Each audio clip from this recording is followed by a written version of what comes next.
Solubility. ठीक है, solubility में ये देखा था कि किस प्रकार से सोल्यूबिलिटी जो होता है solid in liquid and gas in liquid, इन दोनों में सोल्यूबिलिटी का एक दूसरे के साथ रिलेशन देखा था। साथ में ये भी देखा था कि सोल्यूबिलिटी कौन से फैक्टर के ऊपर डिपेंड करेगा।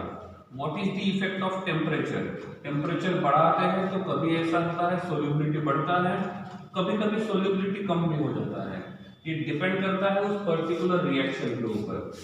इफ सॉलिड इन लिक्विड के बारे में सोच रहे हैं और वो एंडोथर्मिक रिएक्शन है, so that reaction will favour, that solubility will favour the increase in temperature. लेकिन जब हम गैस और लिक्विड की बात करते हैं तो that process is always exothermic. तो जितने भी एक्सोथर्मिक प्रोसेस होते हैं उन सभी में टेम्परेचर जो होता है वो सोल्यूबिलिटी के इनवर्सली प्रोपोर्शनल होता है। ठीक है, तो यहाँ पे हमने दो टाइप के सॉल्यूशन देख लिए हैं। कौन से? एक सॉलिड इन लिक्विड और दूसरा गैस इन लिक्विड। एक और टाइप का सॉल्यूशन यहाँ पे आता है जो बहुत कॉमन है। ऐसा कहा जाता है that solution solid in solid. देखा है ऐसा कोई सॉल्यूशन जिसमें सोल्यूट जो रहेगा वो भी सॉलिड स्टेट में रहेगा और सॉल्वेंट जो रहेगा वो भी सॉलिड स्टेट में रहेगा? तो क्या आपके ध्यान में कोई ऐसा सॉल्यूशन है जिसमें सोल्यूट और सॉल्वेंट दोनों सॉलिड स्टेट में होते हैं? ठीक है, यस, सिंपल एग्जांपल है एलॉयज का। तो एलॉयज जो होते हैं वो इसी प्रकार के कंपाउंड्स फॉर्म करते हैं। ठीक है, तो एलॉयज में क्या होता है, दो या एक से ज्यादा मेटल हम मिक्स करते हैं, उनमें से एक मेटल ज्यादा क्वांटिटी में होता है। जैसे मेटलर्जी में हमने देखा था, ब्रॉन्ज देखा था, स्टील देखा था, उनका स्ट्रक्चर हमने देखा था, सॉरी उनका कंपोजिशन हमने देखा था। तो उसमें देखा था कौन कितने परसेंटेज में प्रेजेंट रहेगा। तो जो ज्यादा क्वांटिटी में है that is called as solvent और जो कम क्वांटिटी में है that is called as solute. और उन मेटल के मिक्सचर को हम सॉल्यूशन बोल सकते हैं। ठीक है, तो that is called as solid in solid. तो ये सॉलिड इन सॉलिड जो होता है उसमें सोल्यूट और solvent both are solid. In solid को दो पार्ट में डिवाइड करते हैं। ठीक है, कैसे? एक को बोलते हैं हम लोग सब्स्टिट्यूशनल सॉलिड,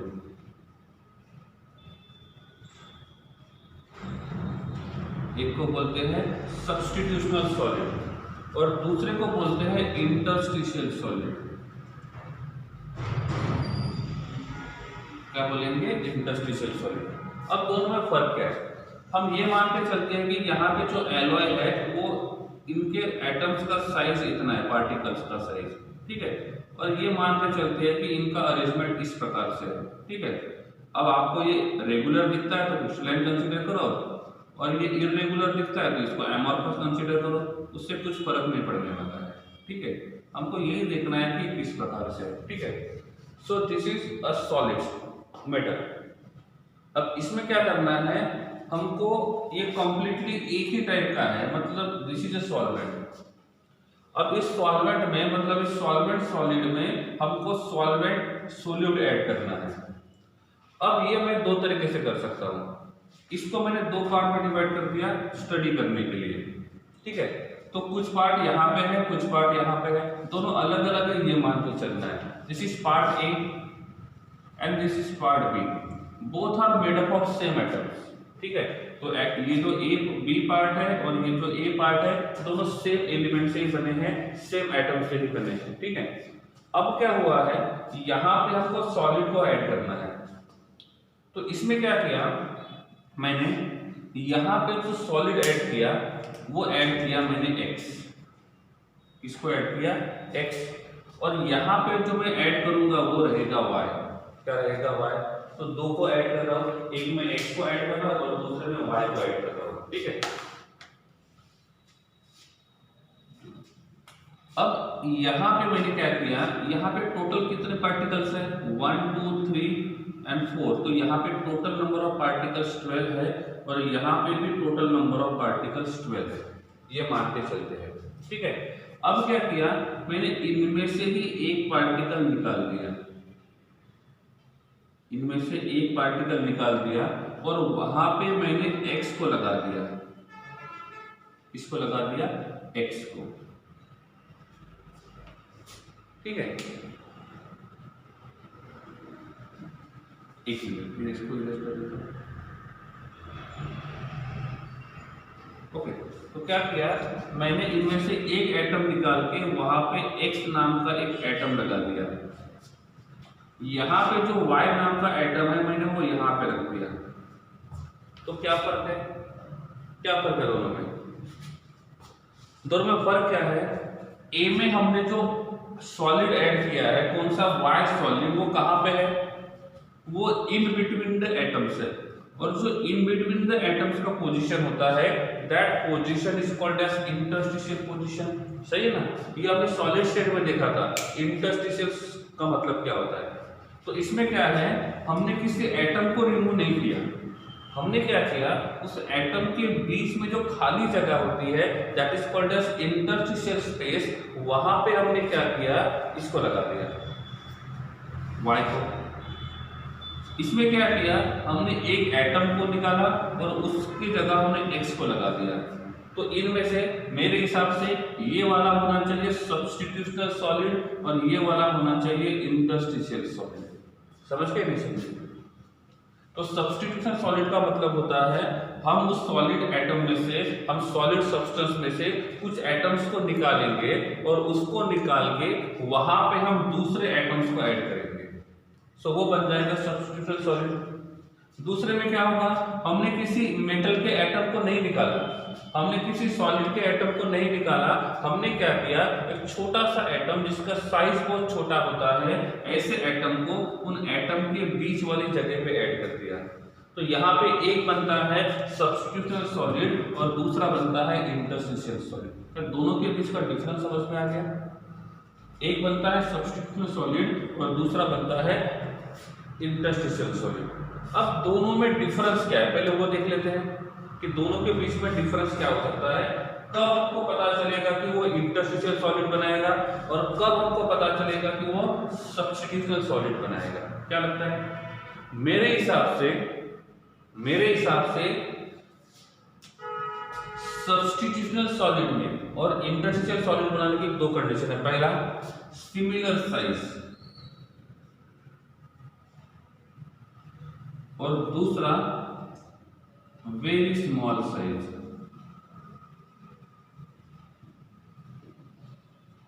ठीक है, तो इंटरस्टिशियल बनाने के लिए इन दोनों में से कौन सी कंडीशन फेवरेबल है? इंटरस्टिशियल सॉलिड बनाने के लिए इन दोनों में से कौन सी कंडीशन फेवरेबल रहेगी? इंटरस्टिशियल बनाने के लिए जो एटम का साइज है वो बहुत छोटा होना चाहिए, सो ये इसके लिए रहेगी। और सब्स्टिट्यूशनल बनाने के लिए क्या होना चाहिए, उनका साइज जो रहेगा वो सिमिलर होना चाहिए। तो जितना उनका साइज सिमिलर रहेगा उतना रिप्लेसमेंट जो रहेगा वो इजी होगा। क्यों? क्योंकि हम इसमें बहुत छोटा एटम ऐड करते हैं, बहुत छोटा एटम या तो बहुत बड़ा एटम ऐड करते हैं, तो इनका जो रेगुलर अरेंजमेंट है, ये रेगुलर अरेंजमेंट डिस्टर्ब हो जाएगा और यहाँ पे डिफेक्ट प्रोड्यूस हो जाएगा। और आई थिंक हमने डिफेक्ट के बारे में पढ़ा था, सही है? तो इफ हम यहाँ पे किसी एटम को निकाल के हम दूसरा जो एटम ऐड करते हैं, उनका साइज या तो बहुत बड़ा है या तो उनका साइज जब बहुत छोटा रहेगा, तो क्या होगा, इनमें से इनका जो रेगुलर अरेंजमेंट था वो इररेगुलर बनेगा। और इस एक एक्स एटम को ऐड करने की वजह से जब इनका रेगुलर अरेंजमेंट इररेगुलर हो जाता है, तो उसको हम बोलते हैं कि वहां पे डिफेक्ट प्रोड्यूस होना चाहिए। क्या होना चाहिए? डिफेक्ट होता है। ठीक है, तो इसीलिए हम सब्स्टिट्यूशनल सॉलिड बनाने के लिए ना ही एटम का साइज बहुत बड़ा होना चाहिए, ना ही एटम का साइज बहुत छोटा होना चाहिए, वो सिमिलर होना चाहिए, ताकि यहाँ पे किसी प्रकार का कोई डिफेक्ट प्रोड्यूस ना हो। जैसे टंगस्टन कार्बाइड, टंगस्टन कार्बाइड, ठीक है, टंगस्टन कार्बाइड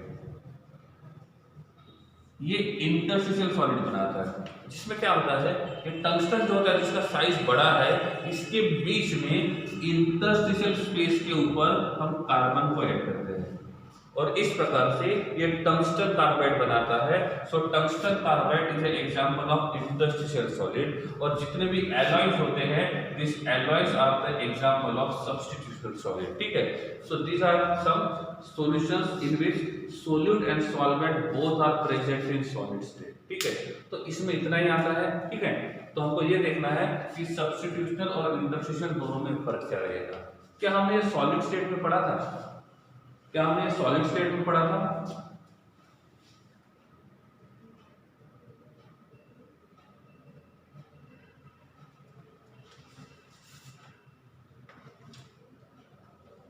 ठीक है, so this is about solid in solid. तो यहाँ पे हम सॉलिड इन सॉलिड जो टॉपिक होता है उसको यहीं पे खत्म करते हैं। ठीक है,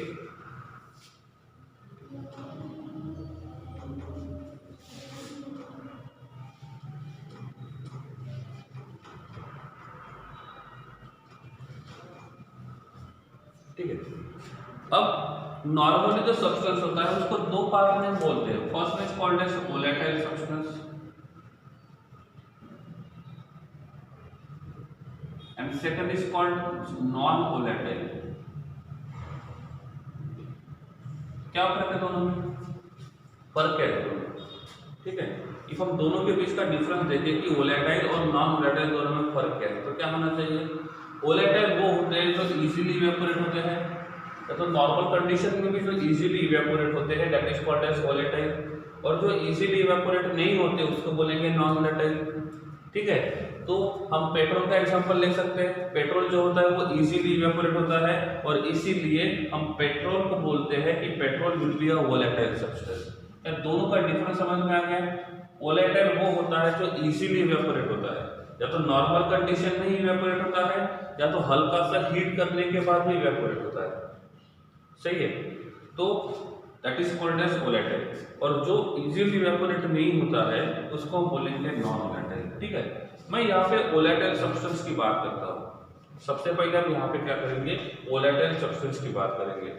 तो वोलेटाइल मतलब वो जो इजीली इवेपोरेट होंगे, नॉन वोलेटाइल जो इजीली इवेपोरेट नहीं होंगे।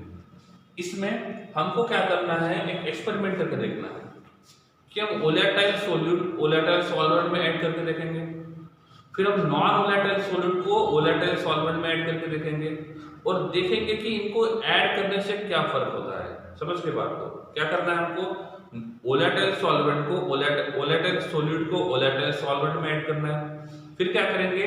नॉन वोलेटाइल सॉल्यूट को वोलेटाइल सॉल्वेंट में ऐड करेंगे और दोनों में क्या डिफरेंस मिलता है वो हमको देखना है। ठीक है, तो सबसे पहले मैं ये मान के चलता हूँ कि यहाँ पे मेरे पास एक बीकर है और इस बीकर में हमने एक वोलेटाइल लिक्विड लिया है।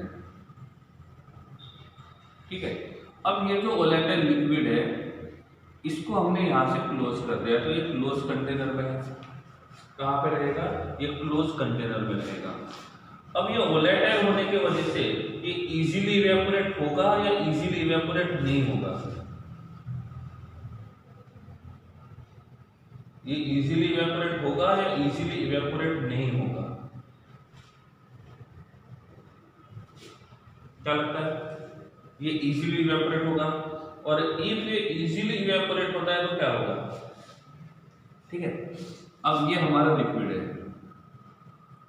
ठीक है, इन लिक्विड स्टेट, और यहाँ पे ये वेपर स्टेट में रहेगा, गैसीय स्टेट में रहेगा। ठीक है ना? चलो, अब ये मान के चला कि ये वोलेटाइल है तो ये इजीली इवेपोरेट होगा, और जब ये इजीली इवेपोरेट होगा तो ये लिक्विड जो रहेगा वो वेपर में कन्वर्ट होगा।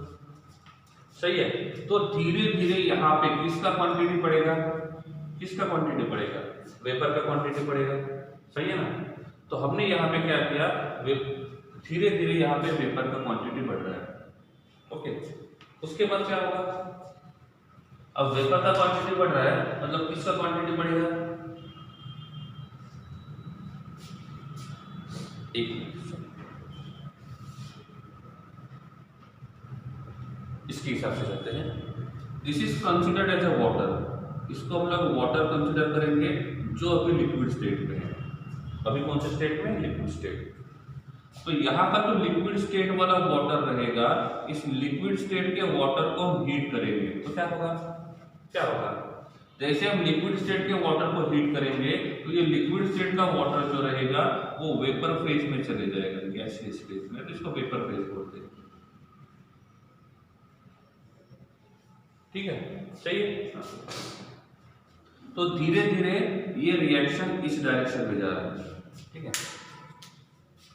अब इस डायरेक्शन में रिएक्शन जा रहा है तो क्या होगा, ये वाटर लिक्विड से वेपर फेज में जा रहा है, इस धीरे धीरे वाटर का क्वांटिटी कम होगा, सही है।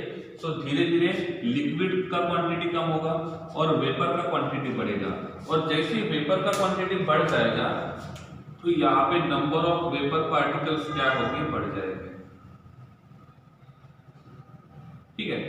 तो हम क्या कर रहे हैं, हीट करते जा रहे हैं, तो क्या होगा, एक पर्टिकुलर इनिशियली क्या हुआ, यहाँ पे ये जो H2O था ये मैक्सिमम था लिक्विड स्टेट में, और ये कितना था, 0, ये मान के चलते हैं। हमने टेम्परेचर बढ़ा दिया तो ये कंडीशन 1 थी। कंडीशन 2 में क्या हो गया, कॉन्सेंट्रेशन ऑफ H2O जो रहेगा लिक्विड स्टेट वाला वो कम हो गया, और यहाँ पे कॉन्सेंट्रेशन ऑफ वाटर जो है इन वेपर फेज बढ़ गया। तो क्या एक टाइम ऐसा आएगा जिस टाइम के ऊपर इसका कॉन्सेंट्रेशन 0 रहेगा और इसका कॉन्सेंट्रेशन मैक्सिमम रहेगा, ठीक है। हम टेम्परेचर बढ़ाते जा रहे हैं, बढ़ाते जा रहे हैं, बढ़ाते जा रहे हैं, तो क्या एक टाइम ऐसा आएगा जिसमें वाटर लिक्विड स्टेट में 0 रहेगा और H2O in vapour phase maximum रहेगा। ये पॉसिबल, नो, ये पॉसिबल नहीं है।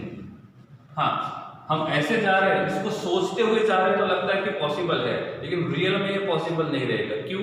क्योंकि जैसे जैसे वेपर का क्वांटिटी कम था, देखो इनिशियल में वेपर का क्वांटिटी कम था, और जब वेपर का क्वांटिटी कम था तो क्या हुआ था, वेपर के पार्टिकल्स के बीच का डिस्टेंस कम था।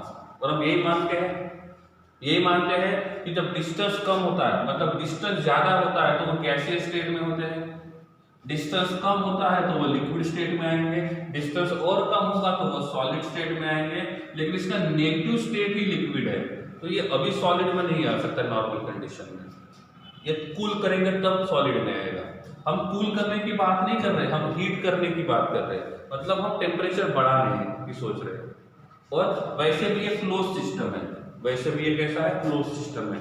ये फिर ओपन सिस्टम होता तो ये थर्ड वाला कंडीशन सही होता कि थोड़ी देर के बाद ये पूरा का पूरा वाटर जो है वो वेपर में कन्वर्ट हो जाता, लेकिन this is a close container, ये ओपन कंटेनर नहीं है, ये क्लोज सिस्टम है, और इसीलिए ये कंडीशन यहाँ पे पॉसिबल नहीं है। तो क्या हुआ, हम टेम्परेचर बढ़ाते जा रहे हैं, तो पहले टेम्परेचर कम था तो नंबर ऑफ वेपर पार्टिकल्स कम थे, सही है ना। टेम्परेचर और बढ़ा दिया तो नंबर ऑफ वेपर पार्टिकल्स के और बढ़ गए, और जब नंबर ऑफ वेपर पार्टिकल्स बढ़ेंगे तो वेपर पार्टिकल्स के बीच का डिस्टेंस बढ़ेगा या कम होगा। जब टेम्परेचर बढ़ाते जा रहे हैं, नंबर ऑफ वेपर पार्टिकल्स बढ़ेंगे तो उनके बीच का डिस्टेंस जो रहेगा, इंटर एटॉमिक डिस्टेंस जो रहेगा, इंटर पार्टिकल डिस्टेंस जो रहेगा वो कम होगा। और ये तो फिक्स ही है कि जब दूर होते हैं तब गैसीय स्टेट में होते हैं, जब वो पास आते हैं तो उनके बीच का इंटरमोलेक्युलर इंटरेक्शन बढ़ता है, और जब वो पास आते हैं तो वो गैसीय स्टेट से लिक्विड स्टेट में जाएंगे। तो इफ हम वेपर के पार्टिकल के बीच का डिस्टेंस कम करते हैं तो ये हो सकता है कि after some time that vapour will converted into liquid. Is it possible? Is it possible? सही है, नहीं है? ठीक है, तो हम नंबर ऑफ वेपर पार्टिकल्स बढ़ाते जा रहे हैं, टेम्परेचर बढ़ाते जा रहे हैं, नंबर ऑफ वेपर पार्टिकल्स बढ़ते जा रहे हैं, और इतने ज्यादा वेपर पार्टिकल्स बढ़ गए कि उनके बीच का इंटर पार्टिकल डिस्टेंस बहुत कम हो गया, और इंटर पार्टिकल डिस्टेंस बहुत कम होने की वजह से ये वेपर के पार्टिकल फिर से लिक्विड में कन्वर्ट हो रहे हैं। मतलब जो फॉरवर्ड रिएक्शन हो रहा था वो तो हो ही रहा है, वो फॉरवर्ड रिएक्शन जो हो रहा था वो तो हो ही रहा है, लेकिन अब बैकवर्ड रिएक्शन भी शुरू हो गया। फिर भी अभी क्या है, नंबर ऑफ वेपर पार्टिकल उतने ज्यादा नहीं बढ़े, इसलिए रेट ऑफ फॉरवर्ड रिएक्शन और रेट ऑफ बैकवर्ड रिएक्शन देखेंगे तो अभी रेट ऑफ फॉरवर्ड रिएक्शन ज्यादा है। फिर से टेम्परेचर बढ़ा गया तो क्या होगा, अब नंबर ऑफ वेपर पार्टिकल और बढ़ गए तो उनके बीच का डिस्टेंस और ज्यादा कम हो जाएगा। ऐसे टाइम पे ज्यादा वेपर के पार्टिकल लिक्विड में कन्वर्ट हो रहे हैं। मतलब ऐसे टाइम पे एक पॉसिबिलिटी ये आएगी, एक टेम्परेचर ऐसा आएगा जिस टेम्परेचर पे rate of forward reaction will be equals to rate of backward reaction. सही है ना? तो एक टेम्परेचर ऐसा आएगा जिस टेम्परेचर पे हम रेट ऑफ फॉरवर्ड रिएक्शन को और रेट ऑफ बैकवर्ड रिएक्शन को दोनों को इक्वल मान के चलते हैं, और ऐसे कंडीशन को हम बोलते हैं इक्विलिब्रियम। ऐसे कंडीशन को हम बोलेंगे इक्विलिब्रियम। सही है। तो यहाँ पे इन दोनों के बीच में क्या होगा, इक्विलिब्रियम होगा, सही है। तो अब लिक्विड और वेपर फेज इन दोनों के बीच में इक्विलिब्रियम है। इक्विलिब्रियम में क्या होगा, लिक्विड तो वेपर में कन्वर्ट हो रहा है, वेपर भी लिक्विड में कन्वर्ट हो रहा है, इसीलिए यहाँ पे वेपर पार्टिकल्स का क्वांटिटी और लिक्विड पार्टिकल्स का क्वांटिटी जो रहेगा वो सेम रहेगा, मतलब अनचेंज रहेगा, सेम नहीं रहेगा, अनचेंज रहेगा। क्यों? क्योंकि दोनों रिएक्शन का रेट सेम है, तो लिक्विड पार्टिकल जब वेपर में कन्वर्ट होंगे उसी टाइम पे उतने ही वेपर के पार्टिकल लिक्विड में कन्वर्ट होंगे। तो ये मान के चलते हैं कि number of particles of liquid and number of particles of vapour phase will be equilibrium, मतलब वो उसका क्वांटिटी कांस्टेंट रहेगा। ऐसा भी हो सकता है वाटर पार्टिकल्स ज्यादा है, वेपर पार्टिकल्स कम है, बट उनका क्वांटिटी जो रहेगा वो कांस्टेंट रहेगा, ठीक है। इन इक्विलिब्रियम सेम नहीं रहेगा, कांस्टेंट रहेगा, अनचेंज रहेगा। अब इस इक्विलिब्रियम पे यहाँ पे ये जो वेपर के पार्टिकल है they are in random motion, सही है। तो ये वेपर के पार्टिकल्स रैंडम मोशन में हैं, और जब ये रैंडम मोशन में रहेंगे तब ये कंटेनर और वॉल के ऊपर भी स्ट्राइक होंगे और ये वाटर के सरफेस के ऊपर भी ऐड होंगे, स्ट्राइक होंगे। तो ये वेपर के पार्टिकल रैंडम मोशन में है, तो ये रैंडम मोशन में होने की वजह से इस लिक्विड के सरफेस के ऊपर ये कोलाइड होंगे, और जब लिक्विड के सरफेस के ऊपर ये कोलाइड होंगे तो यहाँ पे ये प्रेशर क्रिएट करेंगे, यहाँ पे क्या करेंगे, ये प्रेशर क्रिएट करेंगे। तो इक्विलिब्रियम पे ये वेपर के पार्टिकल्स जो प्रेशर एक्सर्ट करते हैं लिक्विड के सरफेस के ऊपर, उस प्रेशर को कहा जाता है वेपर प्रेशर, उसको कहा जाता है वेपर प्रेशर। तो मैं आपको सिर्फ वेपर प्रेशर बताना था मुझे कि वेपर प्रेशर का एग्जैक्टली मतलब क्या होता है। तो वेपर प्रेशर का मतलब होता है एट पर्टिकुलर टेम्परेचर, जब रिएक्शन इक्विलिब्रियम में होता है उस टाइम पे ये वेपर के पार्टिकल जो प्रेशर एक्सर्ट करते हैं, and that pressure is called as the vapour pressure, ठीक है, समझ में आ गया। The pressure exerted by vapours on the liquid surface in equilibrium at a given temperature, and that is called as vapor pressure. This is a complete definition. Normally तो यही कहा जाता है वेपर्स जो प्रेशर एक्सर्ट करेंगे वो vapour pressure, लेकिन वो कंप्लीट डेफिनेशन नहीं है। तो कंप्लीट डेफिनेशन क्या हुआ, the pressure exerted by the vapours on the surface of liquid at equilibrium at a given temperature. At a given temperature ये जरूरी है, क्योंकि टेम्परेचर को चेंज करेंगे तो ये थोड़ा चेंज हो सकता है, क्योंकि जितना ज्यादा टेम्परेचर बढ़ाएंगे उतना वेपर पार्टिकल्स का क्वांटिटी जो रहेगा वो बढ़ जाएगा, ठीक है। तो वेपर प्रेशर में थोड़ा सा चेंज हो सकता है, ठीक है। So this is about the vapour pressure. तो ये बहुत ज्यादा जरूरी है, वेपर प्रेशर का मतलब पता होना, ठीक है। अब दूसरी बात, ये वेपर फैक्टर कौन से फैक्टर के ऊपर डिपेंड हो सकता है। पहली बात नेचर ऑफ सॉल्यूट बोल सकते हैं, या nature of liquid. First one is nature of liquid, और दूसरा टेम्परेचर हो सकता है। मेरे हिसाब से ये दो फैक्टर होने चाहिए जहां पे ये वेपर प्रेशर जो रहेगा वो क्या रहेगा, डिपेंड रहेगा। कैसे? नेचर ऑफ लिक्विड में क्या होगा,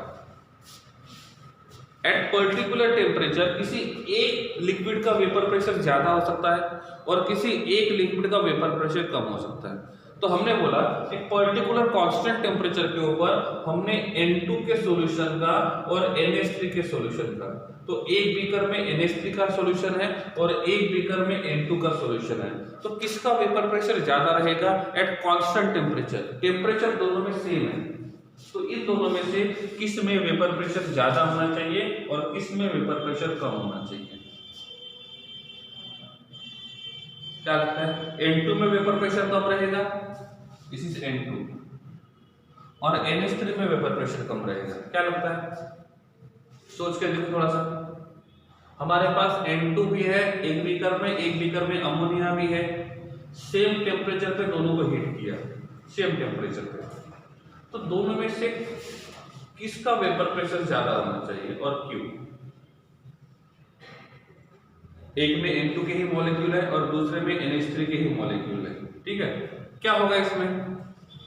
ओके, NH3 और NH3 के बीच में किस तरफ किस प्रकार का इंटरेक्शन है, NH3 और NH3 के बीच में किस प्रकार का इंटरेक्शन है, ion ion interaction, dipole dipole interaction, induce dipole और hydrogen bonding.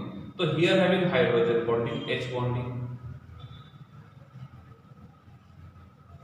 Here only induce dipole. इसका मतलब इन N2 पार्टिकल्स के बीच में इंटरेक्शन कम रहेगा, फोर्स ऑफ अट्रैक्शन कम है, और NH3 में फोर्स ऑफ अट्रैक्शन ज्यादा है। तो इन दोनों में से कौन इजीली इवेपोरेट होगा, N2 और NH3 में से NH3 में फोर्स ऑफ अट्रैक्शन ज्यादा है, तो इन दोनों में से कौन इजीली इवेपोरेट होगा, कौन इजीली इवेपोरेट होगा, N2। और जब N2 इजीली इवेपोरेट होगा तो उस पर्टिकुलर टेम्परेचर के ऊपर N2 का वेपर प्रेशर ज्यादा रहेगा, सही है ना। क्यों? क्योंकि N2 का बॉइलिंग पॉइंट कम रहेगा और NH3 का बॉइलिंग पॉइंट ज्यादा रहेगा। जितना फोर्स ऑफ अट्रैक्शन ज्यादा रहेगा उतना ही उनका बॉइलिंग पॉइंट भी ज्यादा होता है। मतलब ये मान सकते हैं कि वेपर प्रेशर जो रहेगा is directly proportional to intermolecular interaction और inversely proportional to intermolecular interaction. क्या लगता है? Vapour pressure is directly proportional to intermolecular interaction और इनवर्सली प्रोपोर्शनल। यहाँ पे इंटरमॉलिक्यूलर इंटरेक्शन ज्यादा है, इसमें इंटरमॉलिक्यूलर इंटरेक्शन कम है। तो जिसमें इंटरमॉलिक्यूलर इंटरेक्शन कम रहेगा वो इजीली इवेपोरेट होगा, तो उसका वेपर प्रेशर ज्यादा रहेगा। तो इसमें हम बोल सकते हैं intermolecular interaction is inversely proportional to vapour pressure, is inversely proportional to vapour pressure. ये एक बात हो गई। दूसरी बात क्या लगता है, टेम्परेचर का टेम्परेचर बढ़ाएंगे तो वेपर प्रेशर बढ़ेगा। यस, टेम्परेचर बढ़ाते हैं तो काइनेटिक एनर्जी बढ़ेगा, सही है ना। टेम्परेचर बढ़ाएंगे काइनेटिक एनर्जी बढ़ेगा पार्टिकल्स का, और काइनेटिक एनर्जी बढ़ेगा तो नंबर ऑफ कोलिजन्स बढ़ेंगे, और नंबर ऑफ कोलिजन्स बढ़ेंगे तो उनका वेपर प्रेशर बढ़ेगा। इसलिए that is directly proportional to vapour pressure. समझे? तो ये कुछ बातें आपको ध्यान रखना है कि वेपर प्रेशर का मतलब क्या होता है और वेपर प्रेशर किस प्रकार से हम लोग फाइंड कर सकते हैं, या तो हम दो सॉल्यूशन के वेपर प्रेशर को किस प्रकार से कंपेयर कर सकते हैं। जैसे हमने इन दोनों को कंपेयर किया, तो क्वेश्चन ऐसे भी आ सकता है कि इनको कंपेयर करके बोलिए कि कौन इजीली इवेपोरेट होगा। 3 या 4 मॉलिक्यूल दिए जाएंगे। सपोज हम ये मान के चलते हैं कि एक में एक N2 है, N2 तो हो गया, H2O लेते हैं हम, H2O को लेते हैं, और साथ में हम लोग HCl को लेते हैं। तो एक बीकर में O2 है, एक बीकर में वाटर है, और एक बीकर में HCl है। क्या लगता है? इनको अरेंज करना है वेपर प्रेशर के हिसाब से, पर्टिकुलर कांस्टेंट टेम्परेचर। इन तीनों में से किसका वेपर प्रेशर सबसे ज्यादा होगा, किसका वेपर प्रेशर सबसे कम होगा, और किसका वेपर प्रेशर इंटरमीडिएट होना चाहिए। ठीक है, एक बार पता लगाने की कोशिश करो।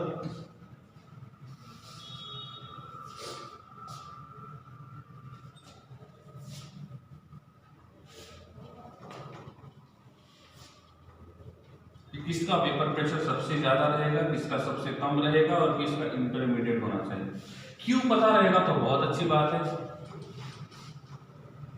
क्योंकि क्यों पता होना बहुत अच्छी बात है।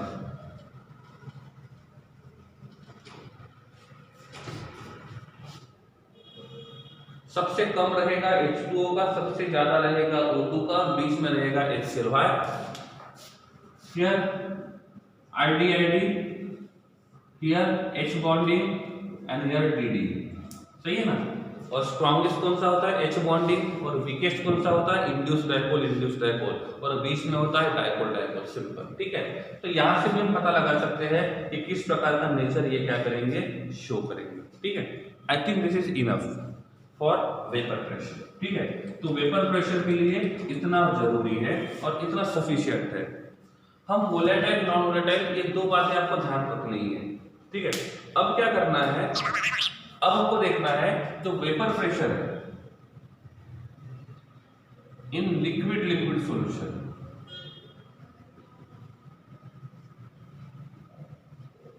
मतलब इसमें सोल्यूट जो रहेगा वो भी लिक्विड रहेगा, सॉल्वेंट जो रहेगा वो भी लिक्विड रहेगा। अभी तक हमने जो देखा वो इंडिविजुअल एक का सॉल्यूट का या तो सॉल्वेंट का हमने वेपर प्रेशर देखा। अब क्या करना है, उस इंडिविजुअल सॉल्यूट या सॉल्वेंट के वेपर प्रेशर को हमको सॉल्यूशन के साथ कंपेयर करना है कि जब सॉल्यूट को और सॉल्वेंट को दोनों को मिक्स करेंगे तो मिक्स करने के बाद जो रहेगा उनका वेपर प्रेशर में किस प्रकार से चेंज होगा वो हमको देखना है। ठीक है, तो नॉर्मली हम यहाँ पे जो देखने वाले हैं ये बाइनरी सॉल्यूशन के लिए देखने वाले हैं। इसके लिए बाइनरी सॉल्यूशन मतलब there will be one solute and one solvent. ठीक है, तो सबसे पहले हमको क्या करना है, यहाँ पे वोलेटाइल सॉल्यूट लेना है। ठीक है, फर्स्ट कंडीशन सॉल्यूट जो रहेगा वो भी वोलेटाइल है, सॉल्वेंट जो है वो भी वोलेटाइल है।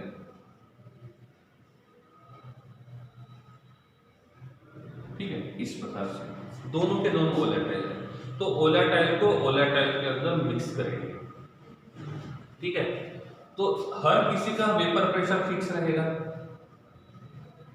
तो ठीक है, और ये जो वेपर प्रेशर रहेगा वो हमको कांस्टेंट टेम्परेचर लेना है, मतलब टेम्परेचर जो रहेगा वो कांस्टेंट रहेगा। ठीक है, जब इनको मिक्स करेंगे तो टेम्परेचर जो है वो कांस्टेंट होना चाहिए। ठीक है, अब क्या हुआ, यहाँ पे जो सॉल्यूट है सॉल्वेंट है उनके लिए हम लोग वन वर्ड यूज करेंगे और जो सॉल्यूट होता है इनके लिए हम लोग नंबर 2 यूज करेंगे। ठीक है, क्योंकि अब 2 है तो ए बी सी लिखो, ए या बी लिखो, या तो 1 और 2 से शो करो, मतलब pressure of 1 pressure of 2, pressure of A pressure of B, या तो pressure of x and pressure of Y, आप कोई भी यूज कर सकते हो।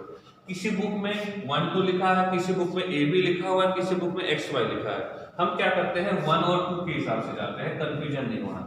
ठीक है, तो जहां पे भी सपोज मैंने यहाँ पे लिखा P ऑफ 1, इसका मतलब क्या हुआ, इसका मतलब क्या हुआ pressure of solute pressure of solvent, इसका मतलब हुआ प्रेशर ऑफ सॉल्वेंट। मैंने लिखा N2, इसका मतलब क्या होता है number of moles of solute, इसका मतलब क्या होगा number of moles of solute. मैंने यहाँ पे लिखा X2, तो इसका मतलब होना चाहिए number of mole fraction of solvent, sorry number of mole fraction of solute. समझ में आ गया?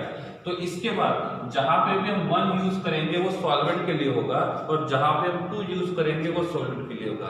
ये ऐसा कि लिखा हुआ नहीं कि यही होना चाहिए, आप 1 2 को एक्सचेंज भी कर सकते हो। ठीक है, आप 1 2 को एक्सचेंज करोगे तो ये बन जाएगा प्रेशर ऑफ सॉल्यूट, ये बन जाएगा number of moles of solvent और ये बन जाएगा मोल फ्रैक्शन ऑफ सॉल्वेंट। समझ रहा है ना मैं जो बोल रहा हूँ? ठीक है, ये हमको दोनों में से कोई एक टर्म को एज्यूम लेना है ताकि हम बार बार पूरा वर्ड ना लिखे सॉल्यूट ए सॉल्यूट बी सॉल्यूट 1 सॉल्यूट 2 ऐसे। ठीक है, इसीलिए हम वहां पे 1 और 2 को लिखेंगे, इससे ये बात जो रहेगी वो क्लियर हो जाएगी। ठीक है, थोड़ा रिप्लाई दोगे तो अच्छा लगेगा, लाइक दिस। ठीक है, अब क्या है यहाँ पे सॉल्यूट भी वोलेटाइल है और सॉल्वेंट भी वोलेटाइल है। ठीक है, सॉल्यूट भी वोलेटाइल है और सॉल्वेंट भी वोलेटाइल है। तो इसमें क्या होगा, इस सॉल्यूट का कुछ प्रेशर रहेगा, सॉल्यूट का कुछ प्रेशर रहेगा पहले, मतलब ऐसे यहाँ पे हमारे पास एक बीकर है और एक बीकर में हमने सॉल्वेंट रख दिया और ये सॉल्वेंट जो है वो वोलेटाइल है। वोलेटाइल होने की वजह से उनके पास कुछ वेपर पार्टिकल है और ये वेपर पार्टिकल यहाँ पे क्या करेंगे प्रेशर को एक्सर्ट करेंगे। ये क्या करेंगे प्रेशर को एक्सर्ट करेंगे। तो यहाँ पे जो वेपर प्रेशर रहेगा that is due to only solvent particle. फिर क्या किया, यहाँ पे हमने एक बीकर लिया है, इस दूसरे बीकर में हमारे पास सॉल्यूट है और इस सॉल्यूट में भी ये कुछ सॉल्यूट के पार्टिकल है और ये सॉल्यूट के पार्टिकल क्या करेंगे इस सरफेस के ऊपर प्रेशर एक्सर्ट करेंगे। तो यहाँ पे जो वेपर प्रेशर रहेगा वो किसके वजह से रहेगा, okay, in this beaker the vapour pressure is due to only solute particle, only solvent particle और ड्यू टू सॉल्यूशन। यहाँ पे इस बीकर में जो वेपर प्रेशर रहेगा वो ओनली सॉल्यूट के वजह से रहेगा, ओनली सॉल्वेंट के वजह से रहेगा या पूरे सॉल्यूशन के वजह से रहेगा। 1 लिखा हुआ है मतलब यहाँ पे ओनली सॉल्वेंट के वजह से रहेगा।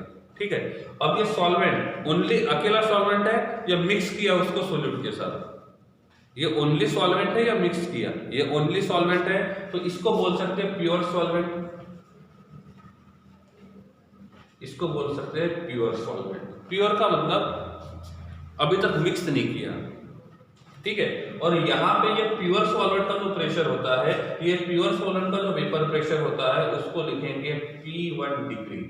जहां पे भी डिग्री लिखा जाता है इसका मतलब जैसे इसको नॉट भी बोल सकते हैं, नॉट या डिग्री कोई भी चलेगी, ठीक है, हम डिग्री बोलते हैं, ठीक है। तो यहाँ पे इस प्योर सॉल्वेंट का जो वेपर प्रेशर है, प्योर सॉल्वेंट का जो वेपर प्रेशर रहेगा उसको हम शो करेंगे P1 डिग्री से।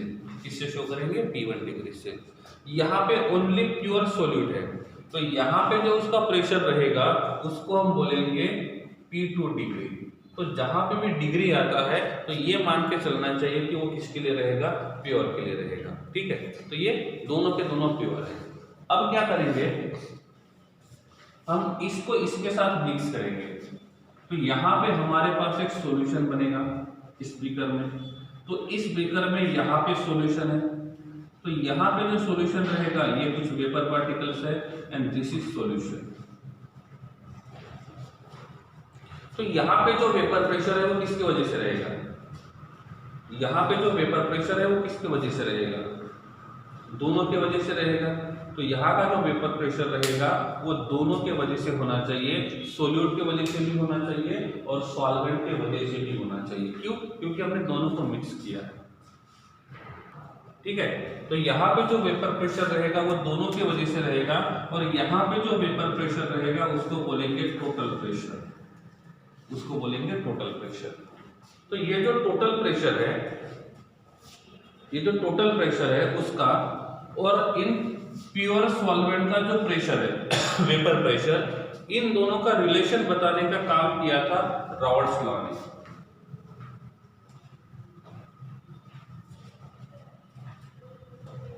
Which law? Rods law. इस रॉड्स लॉ का क्या काम क्या था? ये बताता है कि यहाँ पे ये प्योर सॉल्वेंट का वेपर प्रेशर, प्योर सोल्यूट का वेपर प्रेशर और सॉल्यूशन का वेपर प्रेशर, इनका रिलेशन क्या रहेगा। तो ये बताने के लिए उन्होंने बोला था P1 equals to P1 degree into x1। ऐसे क्या लिखा? P1 equals to P1 degree into x1। इनमें से आपको कौन से टर्म पता है? ये पता होना चाहिए, this is mole fraction of 1 है, मतलब क्या होना चाहिए? सॉल्वेंट। क्या होना चाहिए? सॉल्वेंट, ठीक है। समझ गए बात को? दूसरी का P1 डिग्री का मतलब होता है vapour pressure of pure solvent, vapour pressure of pure solvent, ठीक है। अब बात कौन सी है? P1। So this is vapour pressure of solvent in solution, ठीक है। तो तीनों टर्म ध्यान से देखना है। रॉड्स लॉ ने बोला P1 equals to P1 degree into x1 where x1 stand for mole fraction of solvent, P1 stand for vapour pressure of pure solvent और P1 डिग्री और P1 vapour pressure of solvent in solution, ठीक है। तो अब P1 और P1 degree के बीच का difference समझ में आ गया। P1 और P1 डिग्री का डिफरेंस, P1 का मतलब इस सॉल्यूशन में सॉल्वेंट के वजह से कितना प्रेशर है, समझे? P1 का मतलब इस सॉल्यूशन में सॉल्वेंट के वजह से कितना प्रेशर है। P1 डिग्री का मतलब जब यह सॉल्वेंट प्योर फॉर्म में था तब उसका वेपर प्रेशर कितना था, सही है। यहाँ पे वही होगा जैसे हमने P1 डिग्री और x1 लिखा, तो एक इक्वेशन यहाँ पे ये भी पॉसिबल है। क्या लिखे हम? यहाँ पे लिखेंगे P2 equals to P2 degree into x2, सही है। तो दोनों की सेम ही है, फर्क कितना है? ये सॉल्वेंट के लिए था, ये सोल्यूट के लिए है, बाकी कोई डिफरेंस नहीं रहेगा। सो P2 का मतलब क्या होना चाहिए? P2 का मतलब होना चाहिए pressure, vapour pressure of solute in solution. P2 degree का मतलब होना चाहिए vapour pressure of pure solute और x2 का मतलब होना चाहिए मोल फ्रैक्शन ऑफ सोल्यूट, ठीक है। समझे बात? स्लो इसलिए जा रहे हैं क्योंकि इसके ऊपर बोर्ड में भी 4 या 3 मार्क का क्वेश्चन आ सकता है, डेरिवेशन का।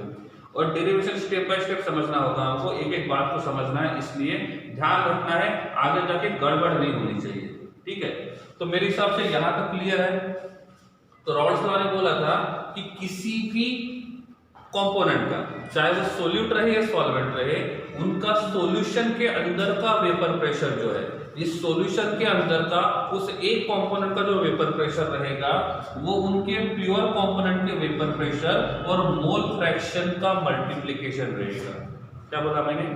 रॉल्स लॉ ने कहा था कि किसी पर्टिकुलर सॉल्यूशन में एक पर्टिकुलर कंपोनेंट का जो वेपर प्रेशर रहेगा वो उसके प्योर फॉर्म के वेपर प्रेशर और उसके मोल फ्रैक्शन का प्रोडक्ट रहेगा। तो इन दोनों का जो प्रोडक्ट रहेगा वहां से आपको ये मिलेगा।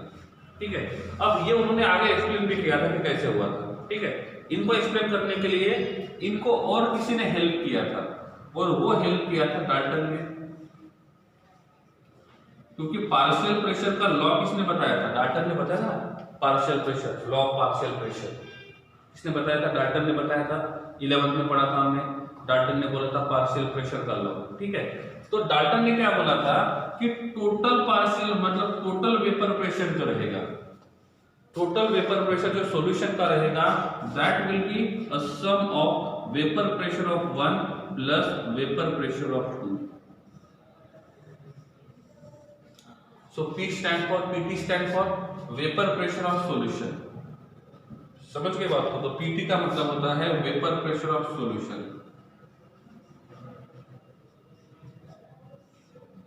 ठीक है, vapour pressure of solution. So PT equals to P1 plus P2। ठीक है, ओके, तो PT equals to P1 plus P2। तो ये उन्होंने बोला डाल्टन ने P1 PT equals to P1 plus P2 where PT stand for vapour pressure of solution. अब इससे बात साबित क्या होती है? इस इक्वेशन को आगे लेके जाएंगे तो PT equals to P1 degree into x1 plus P2 degree into x2। सही है, इस इक्वेशन में P1 और P2 दोनों का वैल्यू पुट कर दिया तो हमको ये इक्वेशन मिला। क्या मिला? PT equals to P1 degree into x1 plus P2 degree into x2। ये हमको इक्वेशन मिला। इससे क्या होगा?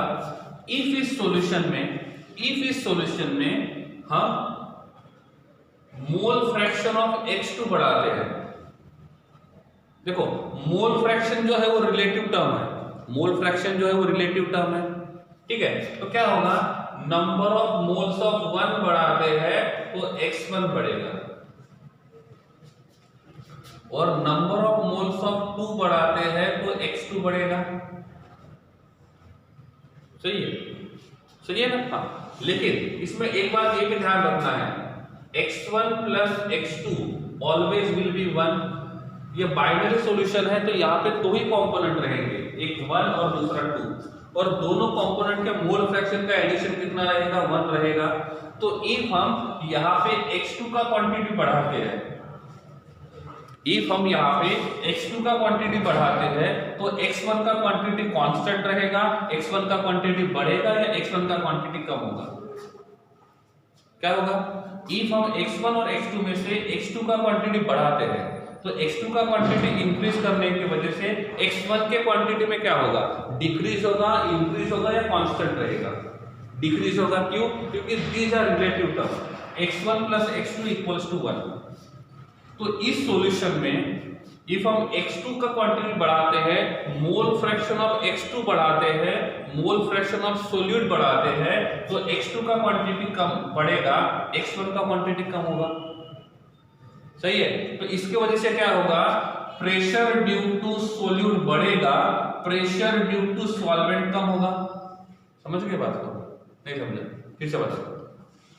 ठीक है, देखो, ये है प्रेशर ड्यू टू सॉल्वेंट और ये है प्रेशर ड्यू टू सोल्यूट। समझ गए बात को? Pressure due to solvent, pressure due to solute. If हम सोल्यूट का क्वांटिटी बढ़ाते हैं, सोल्यूट का क्वांटिटी बढ़ाते हैं तो x2 का क्वांटिटी बढ़ेगा, x2 का क्वांटिटी बढ़ेगा तो ये वाला क्वांटिटी बढ़ जाएगा। क्यों? क्योंकि x2 का क्वांटिटी बढ़ा दिया है। तो प्रेशर ड्यू टू सोल्यूट बढ़ेगा, सही है। x2 का क्वांटिटी बढ़ गया, x1 का क्वांटिटी कम होगा, तो प्रेशर ड्यू टू सॉल्वेंट कम होगा। What about the pressure of total? Total pressure, हम यहाँ पे मोल फ्रैक्शन को चेंज करते हैं तो टोटल प्रेशर के ऊपर कुछ इफेक्ट होगा या नहीं होगा? या टोटल प्रेशर कांस्टेंट रहेगा, बढ़ेगा या कम होगा? इफ हम यहाँ पे x2 का क्वांटिटी बढ़ाते हैं तो x2 का क्वांटिटी इंक्रीज करने के बाद टोटल प्रेशर में क्या होना चाहिए? इट विल इंक्रीज, डिक्रीज और कांस्टेंट? इंक्रीज, डिक्रीज और constant? It must be constant. क्यों? क्योंकि हम ये बढ़ा रहे हैं तो ये बढ़ गया, ये कम हो रहे हैं तो ये कम होगा, तो टोटल प्रेशर जो रहेगा वो हमेशा कांस्टेंट होगा। बात को समझो पहले, टोटल प्रेशर हमेशा कांस्टेंट रहेगा। क्यों? क्यों? आप बढ़ा किसको रहे हो? सोल्यूट को ना, तो सोल्यूट का मोल फ्रैक्शन बढ़ गया। अब x2 का क्वांटिटी बढ़ गया, x2 का क्वांटिटी बढ़ गया तो क्या होगा? अब x2 का क्वांटिटी बढ़ गया तो x1 का क्वांटिटी कम हो गया, और x1 का क्वांटिटी कम हो गया तो ये वाला प्रोडक्ट कम हो जाएगा, ये वाला प्रोडक्ट बढ़ जाएगा। सो टोटल प्रेशर जो रहेगा वो कितना रहेगा? कांस्टेंट रहेगा। टोटल प्रेशर कितना रहेगा? कांस्टेंट रहेगा। नहीं समझा? देखो, इसमें मानते हैं कि P1 डिग्री जो है वो है 3 atm, ठीक है, और P2 डिग्री जो है ये मान के चलते हैं 5। कितना मान के चलते हैं? 5। फिर ये मान के चलते हैं कि यहाँ पे x1 का क्वांटिटी जो है वो 0.4 है, और यहाँ पे x2 का क्वांटिटी जो है वो 0.6 है। अब टोटल प्रेशर मेजर करते हैं। क्या मेजर करते हैं? Total pressure. क्या होगा? क्या होगा? P1 degree into x1। P1 degree कितना है? 3 इंटू 0.4 प्लस, सही है ना? हाँ, प्लस क्या आएगा? P2 कितना है? 5 इंटू x2 कितना है? 0.6। कितना आएगा? कितना आएगा? 1.2 प्लस ये कितना आएगा? 3.0। Is it? सही है गलत है? अरे सही है गलत है? कैलकुलेशन सही है ना? हाँ, हम केमिस्ट्री पढ़ाते हैं, मैथ्स नहीं, ठीक है? हाँ, so that is 4.2। So total pressure कितना रहेगा? 4.2 रहेगा। अब क्या करते हैं? P1 डिग्री को 3 लेते हैं और P2 डिग्री को 5 लेते हैं। अब क्या किया हमने? x1 का क्वांटिटी जो है वो 0.7 कर दिया, और x2 का क्वांटिटी जो है वो 0.3 कर दिया। तो P टोटल कितना आएगा? फाइंड करो, कितना आएगा P टोटल? गड़बड़ तो नहीं होगी? क्या आएगा?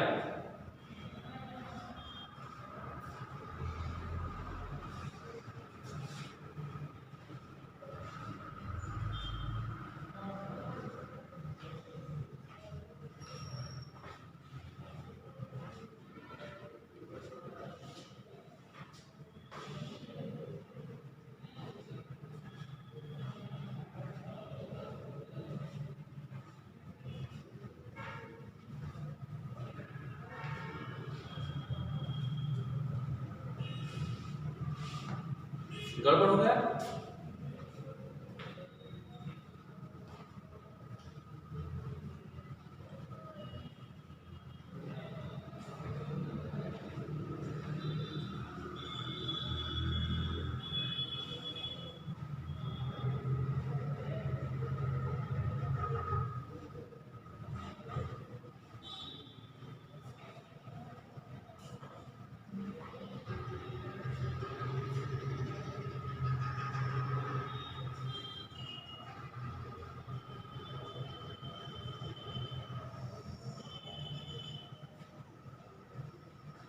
ओके, सॉरी, हम ऐसा करते हैं, x1 will be 0.3 and this will be 0.7।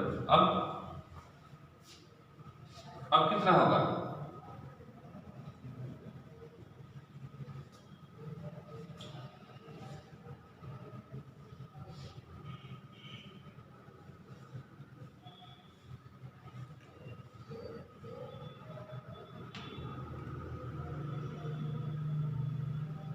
एक minute sir, just wait.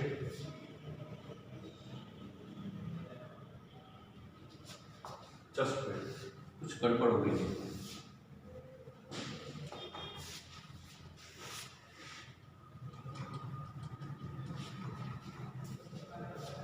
Just wait.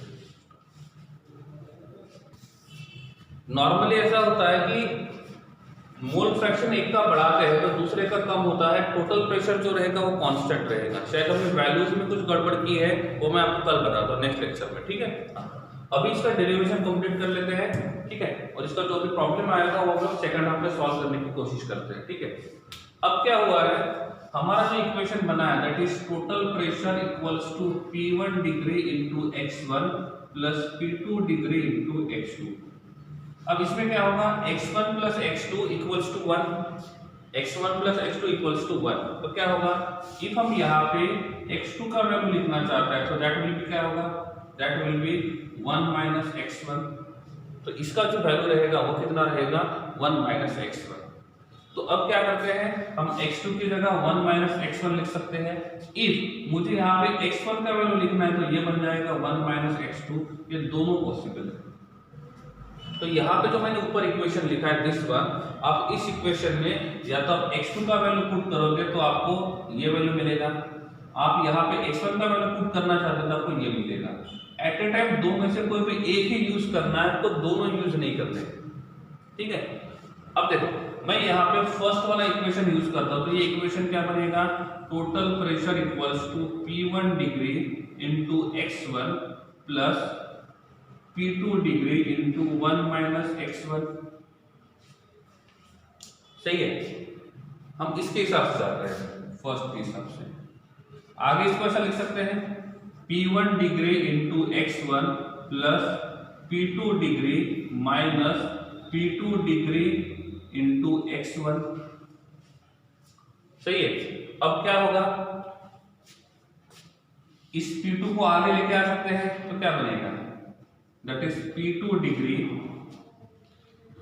Plus P1 degree into x1 minus P2 degree into x1।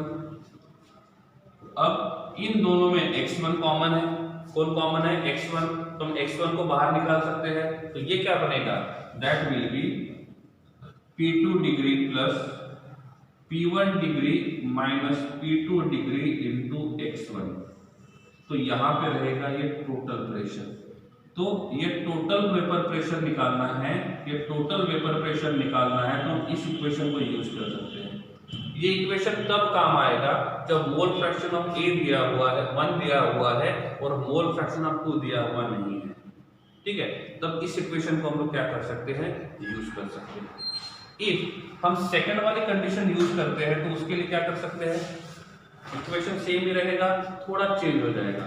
तो फाइनल इक्वेशन क्या बनेगा, इसके लिए तो फाइनल इक्वेशन रहेगा P2 equals to P1 degree plus P2 degree minus P1 degree into x2। तो ये रहेगा दूसरे वाले केस के लिए। तो हम यहाँ से भी क्या कर सकते हैं, वेपर प्रेशर को फाइंड कर सकते हैं, यहाँ से भी क्या कर सकते हैं, वेपर प्रेशर को फाइंड कर सकते हैं, ठीक है। तो इसका स्क्रीनशॉट ले लो, ठीक है। आज के लिए इतना ही, मिलते हैं नेक्स्ट लेक्चर में।